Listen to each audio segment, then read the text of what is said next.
Kapsapea.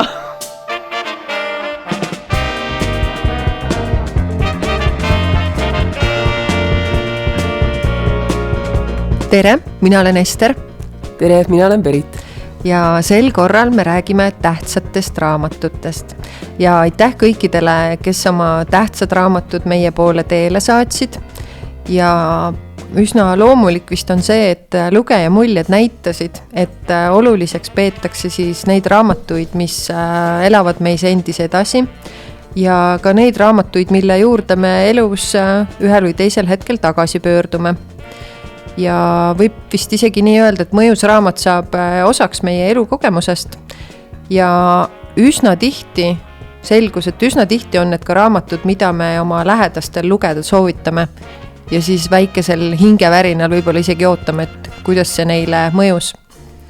Ja me tegime valiku, sest tähtsaid raamatuid tuli väga palju ja me ei tahtnud kõigist neist kergelt üle libiseda, aga kõik meile saadetud soovitused on Levila lehel meie podcasti lõpus ja täitsa soovitan võtta aega uurida neid teiste tähtsaid, et täitsa vabalt võib juhtuda, et mõnest neist saab teie uus ja väga eriline raamat.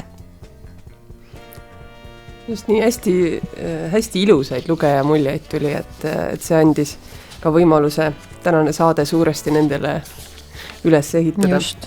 Aga ma siis loengi esimese lugeja mulje,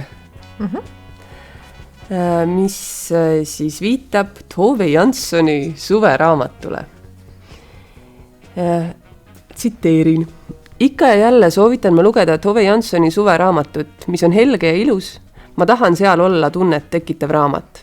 Väike raamat suure sisuga. Raamat, mis paneb unistama ja unustama.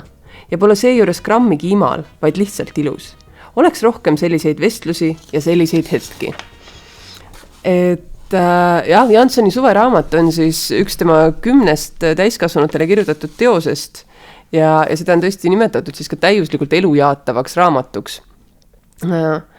Seal kirjeldatakse siis suvepuhkust saarel, kus veedavad koos aega kunstnikust vanaema ja tema lapselaps ja kes siis selle suve jooksul õpivad teineteist läbi erinevate olukordade üha paremini tundma ja üksteisega arvestama teineteisega. Ma just praegu loen seda raamatut, et ta ei ole võib-olla nii magus kui näiteks Pullerbi lapsed, et seal on hästi palju selliseid realistlikke noote, eks ju. Ja alguses võib-olla jääb isegi lugedes mulje, et seal on tegu ühe väikese raevuka tüdrukuga ja natuke ükskõikse vanaemaga. Aga et mida edasi lugedes, siis need karakterid avalduvad ja võib-olla isegi see raevukus on veidikene põhjendatud, sest seal taustal on lapse ema surm. Aga elu ühel väikesel Soome lahe saarel on muidugi hästi kadedust tekitav, et on kaunis suvi, on eriline loodus. Mulle eriti meeldib, et seal pööratakse tähelepanu lindudele ja nende elule ja ei öelda lihtsalt lapsele, et see on lind,